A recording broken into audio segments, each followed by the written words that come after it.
Hello everyone, good morning सभी को। और जैसा कि हम लोग एसएससी जीडी का पीवाईक्यू सीरीज़ कर रहे हैं, जिसमें कि हम 9 पार्ट कर चुके हैं, यानी कि कंप्लीट मैंने प्लेलिस्ट बना दी है एसएससी जीडी 2025 पीवाईक्यू के नाम से।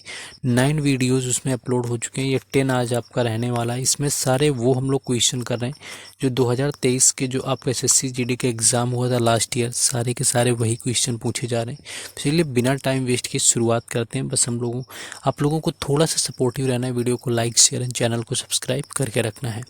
पहला क्वेश्चन है कि हरेली किस राज्य का उत्सव होता है। तो देखिए, हरेली अगर मैं त्यौहार की मैं बात करूं तो हरेली आपका छत्तीसगढ़ से रिलेटेड है। छत्तीसगढ़ इसका राइट आंसर हो जाएगा। हरेली की बजाय अगर आपसे हरेला पूछा जाता है कि हरेला किससे रिलेटेड है आपको, तो वो आपका उत्तराखंड से रिलेटेड है। थोड़ा सा डिफरेंस है हरेला और हरेली। हरेला आपका उत्तराखंड से आएगा, हरेली आपका छत्तीसगढ़ से आएगा। छत्तीसगढ़ से रिलेटेड कुछ आपको नृत्य भी याद रखने हैं जो कि आपसे पूछे जाते हैं। एक तो आपको पंडवानी याद रखना है, ये आपको याद रखना है। पंडवानी की अगर मैं बात करूं तो पंडवानी ये महाभारत से रिलेटेड होता है, इसको भी आपको याद रखना है। और पंडवानी से ही रिलेटेड है तीजन बाई, ये याद रखना है कि तीजन बाई किससे रिलेटेड है, तो ये पंडवानी से रिलेटेड है। और 2019 के अंदर इनको पद्म विभूषण मिला हुआ था। ये भी कई बार क्वेश्चन पूछा गया है कि तीजन बाई को किस वर्ष पद्म विभूषण से सम्मानित किया गया। तो ये सारी चीज़ें आपको याद रखनी जितनी मैं बताता हूँ। और हरेली की मैं बात करूं तो छत्तीसगढ़ में आपका मनाया जाता है, जो कि श्रावण अमावस्या या महीने के अमावस्या के दिन आपका शुरू होता है। किसान इसको सेलिब्रेट करते हैं और खेतों और गायों के प्रति क्या होती है, अपनी श्रद्धा वगैरह अपनी समर्पित करते हैं। ये चीज़ आपको याद रखना है। हरेला आपका हिंदू त्यौहार ही होता है, जो कि मैंने आपको बताया, या उत्तराखंड राज्य में मनाते हैं मुख्यतः। लेकिन कुछ क्या होता है कि कुछ हिमाचल प्रदेश पार्ट वगैरह में भी, कुछ पार्ट में वहाँ पर आपका मना लेते हैं।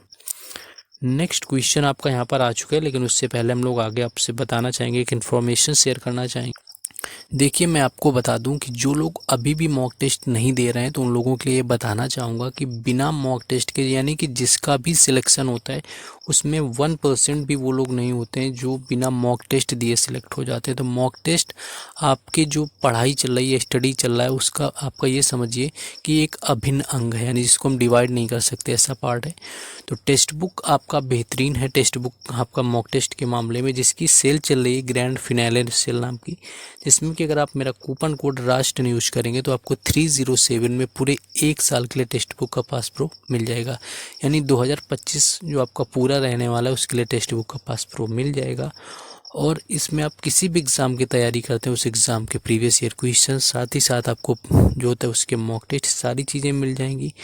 मॉक टेस्ट जरूर लगाइए। इसको परचेज़ करने का लिंक मैंने डिस्क्रिप्शन में दिया है, साथ ही साथ मैंने कमेंट बॉक्स में पिन भी किया हुआ है। तो जाइए परचेज़ करिए, मेरा कूपन कोड राज10 यूज करिए।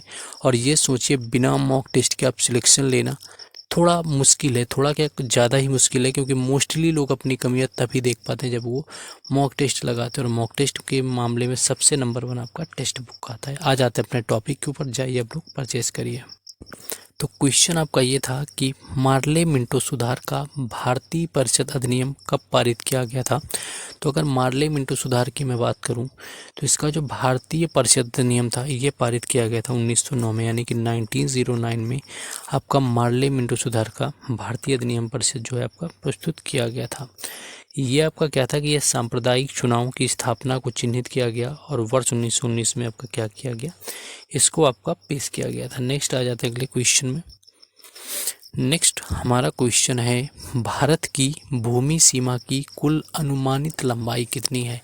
तो यहाँ पर देखिए, भूमि सीमा की मैं बात करूँ तो 7 देश होते हैं जिनकी भूमि सीमा लगती है, साथ ही साथ 2 देश ऐसे होते हैं जिनकी जलीय सीमा लगती है, जिनके बारे में मैंने बताया हुआ है। और जो कुल सीमा की लंबाई भूमि सीमा की मैं बात करूं तो ये 15,200 होती है, यानी कि 15,200 किलोमीटर है आपकी। इसमें कि ऑलमोस्ट क्या होता है 15,200 किलोमीटर में कि ये जलीय सीमा ऑलमोस्ट यहाँ पर लगती है। तो इस चीज़ को भी याद रखना है सभी को। ये आपका 7वां बड़ा देश रहता है सबसे। बाकी अगर मैं ओवरऑल बाकी चीज़ों की यहाँ पर मैं बात करूँ तो भारत का जो क्षेत्रफल होता है ये 32,87,263 यानी कि 263 वर्ष होता है। बाकी अगर आप नॉर्थ से लेकर के साउथ तक इसमें जाएंगे, यानी कि उत्तर से दक्षिण का देखेंगे किलोमीटर में, तो ये 3,214 यानी कि 3214 किलोमीटर के आसपास आ जाता है। वहीं अगर पूर्व से इसकी पश्चिम आप ईस्ट है ईस्ट से क्या करेंगे वेस्ट तक देखेंगे तो आपका 2933 किलोमीटर के आसपास आ जाता है। इसकी जो भूमि सीमा होती है वो 15,200 किलोमीटर रहती है। ये चीज़ आपको याद रखना है, ये 15,200 किलोमीटर आपकी भूमि सीमा है। और अगर आपसे यही वाटर बाउंड्री पूछी जाए यानी कि जलीय सीमा पूछे तो ये 7,516 किलोमीटर होती है, जो कि आपकी वाटर बाउंड्री शेयर करता है, जो कि 2 देशों के साथ में आता है। नेक्स्ट क्वेश्चन में आ जाएंगे इधर ऑलमोस्ट हम लोग। देखिए मोस्ट रिपीटेड क्वेश्चन है, मैंने ट्रॉफी से रिलेटेड वैसे भी बताया हुआ है कि जो ट्रॉफी होती हैं ऑलमोस्ट पूछी जाती हैं सारी की सारी। तो रणजी ट्रॉफी की मैं बात करूं कि किस खेल से रिलेटेड है या किससे संबंधित होता है तो क्रिकेट यहाँ पर हो जाएगा, जिससे कि रणजी रिलेटेड होता है। इसके साथ साथ मैंने दिलीप ट्रॉफी भी बता रखा है, दिलीप ट्रॉफी भी जो है क्रिकेट से रिलेटेड है।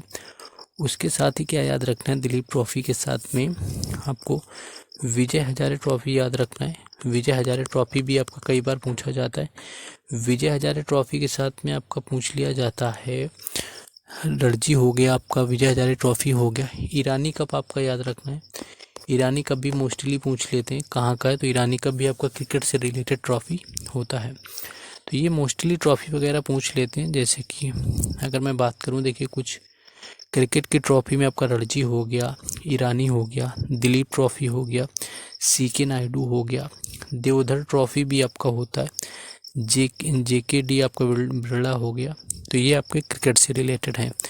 बैडमिंटन से रिलेटेड अगर कप की मैं बात करूं तो एक नारंग कप हो गया, चड्ढा कप हो गया, नेहरू कप हो गया और अमृत दीवान कप हो गया। तो ये 3 से 4 कप मोस्ट इंपॉर्टेंट है जो कि बैडमिंटन से रिलेटेड होते हैं, तो इनको भी याद रखना है। नेक्स्ट है हॉकी से रिलेटेड मोस्टली पूछा जाता है। एक तो बेटन कप आपका काफ़ी इंपॉर्टेंट है जो कि आता है, रंगा स्वामी कप कई बार आता है, आगा खान कप की मैं बात करूं कई बार आता है, महाराजा रणजीत सिंह गोल्ड कप ये भी कई बार आता है, इसको भी ध्यान रखना है।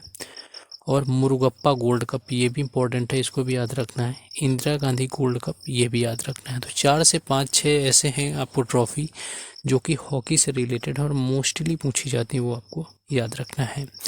फुटबॉल की अगर मैं बात करूं तो सबसे इम्पोर्टेंट है आपका डूरंड कप याद रखना है, रोवर्स कप आपको याद रखना है, संतोष ट्रॉफी याद रखना है, सुब्रतो मुखर्जी कप याद रखना है, मर्डेका कप याद रखना है और वीसी राय ट्रॉफी। तो ये 6 से 7 याद रखना है, डूरंड, रोवर्स, वीसी राय, संतोष ट्रॉफी, सुब्रत मुखर्जी और मर्डेका कप। ये आपके फुटबॉल से रिलेटेड ट्रॉफी हैं, इनको याद रखना है क्योंकि ये पूछे भी जाते हैं आपसे। नेक्स्ट आपसे क्वेश्चन हम लोग पूछेंगे कि 1956 में यानी कि 1956 में प्रख्यात भरतनाट्यम नृत्यांगना रुक्मणी देवी अरुंडेल को निम्नलिखित में से कौन सा पुरस्कार दिया गया था। देखिए अगर रुक्मणी देवी अरुंडेल की मैं बात करूं जिनको 1956 में अवार्ड दिया गया, अगर इनकी मैं बात करूं तो इनको मिला हुआ था जाकर के पद्म भूषण। याद रखना है ये भारत का तीसरा सर्वोच्च सम्मान है, याद रखना है, जो कि मिला रुक्मणी देवी अरुंडेल को। और ये कब मिला जिसकी मैं बात करूं तो ये मिला 1956 में। रुक्मणी देवी अरुंडेल की मैं बात करूं कि ये रिलेटेड किससे हैं तो ये भरतनाट्यम से रिलेटेड हैं, जो कि तमिलनाडु का शास्त्रीय नृत्य है। तो ये भरतनाट्यम से रिलेट करती हैं जाकर के, ये भी आपको याद रखना है। आगे हम लोग उनके बारे में बात करेंगे। नेक्स्ट क्वेश्चन है कि भारत के वर्तमान में महान्यायवादी कौन है। तो अगर बात करूं तो ये आपके कौन है, आर वेंकट रमणी है। और महान्यायवादी से संबंधित जो अनुच्छेद आपका यानी कि आर्टिकल अगर आपसे कभी पूछे कि महान्यायवादी से संबंधित आर्टिकल कौन सा है तो वो आपका 76 होता है, इसको भी याद रखना है, कई बार डायरेक्ट ही आता है। तो ये जो महान्यायवादी से रिलेटेड आर्टिकल है वो 76 होता है। और अनुच्छेद 76 और 78 भारत के महान्यायवादी से रिलेटेड ही होते हैं, ये आपको याद रखना है। और यह राष्ट्रपति के प्रसाद पर्यंत पद धारण करते हैं, ये चीज़ भी याद रखना है। बाकी उसके लिए क्या होता है कि उन्हें सर्वोच्च न्यायालय का आपका न्यायाधीश नियुक्त होने तक योग्यता होनी चाहिए, यानी कि योग्यता ऐसी होनी चाहिए महान्यायवादी बनने के लिए कि वो सुप्रीम कोर्ट का मुख्य न्यायाधीश बन सकता है। के वेणुगोपाल भारत के 15वें न्यायवादी रहे हैं। और आर वेंकट रमणी जो अभी वर्तमान में है ये आपके 16वें नंबर के हैं, जो कि 2022 से बने हुए, इस चीज़ को याद रखना है। नेक्स्ट क्वेश्चन में आ जाते हैं हम लोग। नेक्स्ट हमारा क्वेश्चन है कि 2023 पुरुष हॉकी विश्व कप भारत के किस राज्य में हुआ था। देखिए इसकी मैं बात करूं तो 2023 में पुरुष हॉकी विश्व कप खेला गया और ये खेला गया भारत के उड़ीसा राज्य में। इसको जीतने वाला देश कौन सा था, ये मैं बात करूं तो जर्मनी जो रहा हुआ था वो विजेता रहा हुआ था हॉकी विश्व कप 2023 की, जिसकी मेज़बानी भारत ने करी हुई थी। इसको भी याद रखना है। और ये 15वें नंबर का संस्करण था। अगर आपसे कभी पूछा जाए तो ये 15th नंबर का संस्करण था, जिसमें कि हॉकी विश्व कप आपका हुआ था जाकर के भुवनेश्वर के कलिंगा स्टेडियम और भारत के राउरकेला में आपका बिरसा मुंडा स्टेडियम में आयोजित किया गया था। हारने वाली टीम यानी कि उप विजेता, जिसको हम लोग रनर अप बोलते हैं, वो बेल्जियम रही हुई थी। बाकी विनर की मैं बात करूं तो वो जर्मनी रहा हुआ था। इसको याद रखना है। नेक्स्ट क्वेश्चन हमारा अगला है कि कजरी लोकगीत इनमें से किस राज्य से संबंधित है। तो अगर कजरी लोकगीत की मैं बात करूं तो ये आपके उत्तर प्रदेश राज्य से ही रिलेटेड है और उत्तर प्रदेश से ही आपका शास्त्रीय नृत्य निकल के आता है कथक, जो कि आपका उत्तर भारत का एकमात्र शास्त्रीय नृत्य। अगर आपसे पूछा जाए कि उत्तर भारत का एकमात्र शास्त्रीय नृत्य कौन सा है तो वो कथक ही होता है, जहाँ से आपका निकल के आता है। और कजरी जो लोकगीत होता है ये भारत के सबसे बड़े जो राज्य उत्तर प्रदेश के साथ साथ बिहार से भी रिलेटेड होता है, ये याद रखना है।